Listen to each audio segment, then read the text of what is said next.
혹시 우리 몸이 가끔 암호를 보내는 것 같다는 생각 해보신 적 없으세요? 어떨 땐 머릿속이 뿌옇게 흐려지고 또 어떨 땐 피부에 알 수 없는 자국이 생기기도 하고요. 오늘은 우리 몸 안과 밖에서 보내는 바로 그 신호들을 한번 같이 해독해 보려고 합니다.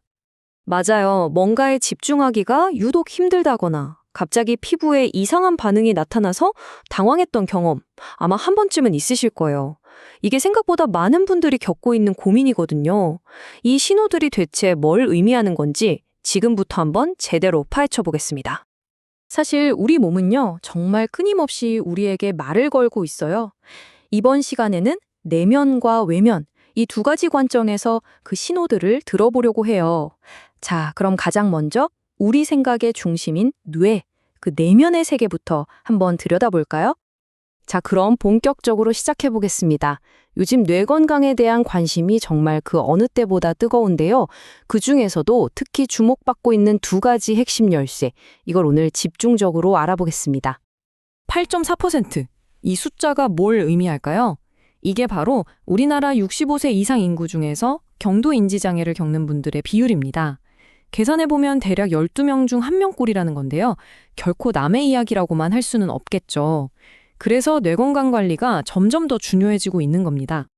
자, 첫 번째 열쇠는 바로 알파 GPC입니다. 이건 뇌를 위한 빠른 연료다, 이렇게 생각하시면 아주 쉬워요. 우리 뇌의 중요한 신경 전달 물질인 아세틸콜린의 원료가 되면서 동시에 혈액-뇌 장벽이라는 걸 아주 빠르게 통과해서 뇌 기능에 즉각적으로 에너지를 공급해주는 그런 역할을 하거든요. 그 효과를 보면 이게 정말 흥미롭습니다. 단순히 기억력 저하를 막는 수준을 넘어서러 중요한 업무에 필요한 집중력을 확 높여주거나 심지어 뇌 조직 재생을 돕는 역할까지도 기대해 볼 수 있다는 거죠. 그러니까 뇌 기능 전반에 걸쳐서 아주 긍정적인 영향을 준다고 볼 수 있겠습니다. 이제 두 번째 열쇠, 포스파티딜세린을 만나보시죠. 만약에 알파-GPC가 빠른 연료였다면 이건 뇌세포 자체를 튼튼하게 만드는 구조적 수리공에 가깝습니다. 뇌세포막의 핵심 구성 요소로서 장기적인 관점에서 뇌를 보호하고 신호 전달이 원활하게 이루어지도록 돕는 역할을 하죠. 이 성분 역시 주목할 만한 이점들이 정말 많은데요. 가장 큰 특징은 뭐니 해도 우리나라 식약처에서 노화로 저하된 인지력 개선 기능성을 공식적으로 인정했다는 점이에요. 이건 단순한 영양 보충을 넘어서 실질적인 개선 효과를 국가기관이 인정한 셈이니까요. 그럼 이 둘 중에 도대체 어떤 걸 선택해야 할까요? 여기서 핵심은 바로 목표에 있습니다. 만약 내가 단기적으로 좀 빠르게 인지 기능을 향상시킬 필요가 있다 하시면 알파-GPC가 더 맞을 수 있고요. 장기적인 관점에서 꾸준히 뇌 건강을 관리하고 싶다 하시면 포스파티딜세린이 더 나은 선택이 될 수 있죠. 효과가 나타나는 시간이나 권장 섭취 시간도 서로 다르니까요. 자신의 상황에 맞게 현명하게 고르는 게 중요하겠습니다. 자, 이렇게 내면의 신호를 살펴봤으니까요. 이제 우리 몸의 가장 바깥 경계선이죠. 바로 피부가 보내는 신호로 한번 넘어가 보겠습니다. 피부 묘기증이라고 마치 피부에 글씨가 쓰이는 것 같은 아주 독특한 증상에 대해서 알아볼 시간입니다. 피부묘기증.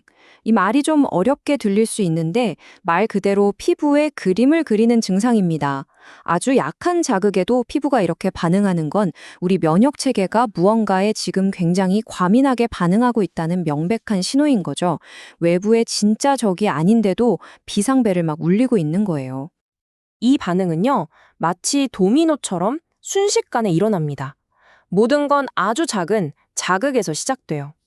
우리 면역세포가 이 자극을 적으로 우인하면서 비상벨을 울리는 거죠.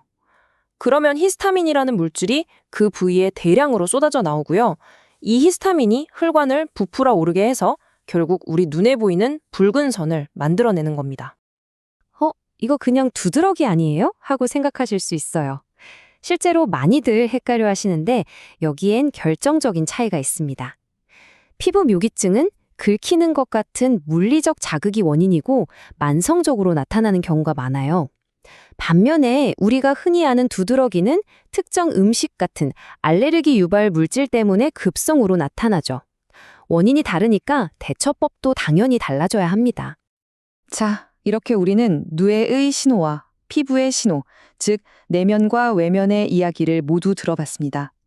이제 이 두 가지를 하나로 묶어서 결론을 한번 내려볼 시간입니다. 이 문장이 오늘 이야기한 내용의 핵심을 정확히 관통하는 것 같아요. 사소해 보이는 기억력의 깜빡임이든 피부에 나타난 이상한 선이든 우리 몸은 끊임없이 현재 상태에 대해서 알려주면서 나 좀 봐줘, 관심 좀 가져줘 하고 요청하고 있는 겁니다. 그래서 우리가 기억해야 할 점은 이겁니다. 먼저, 뇌 건강을 위해서는 자신의 목표에 맞는 성분을 현명하게 선택해야 하고요. 피부 건강을 위해서는 내 반응의 원인이 대체 뭔지 정확히 파악하는 게 중요합니다. 그리고 가장 중요한 황금률이 있죠. 내면이든 외면이든 어떤 증상이든 지속된다면 자가치료 전에 반드시 전문가의 도움을 구해야 한다는 점 절대 잊지 마세요. 이제 마지막으로 여러분 자신에게 이 질문을 한번 던져볼 시간입니다. 오늘 여러분의 몸은 어떤 신호를 보내고 있나요? 그 작은 신호에 귀 기울이는 것만으로도 더 건강한 내일을 향한 아주 중요한 첫걸음이 될 수 있습니다. 오늘 이야기는 여기까지입니다.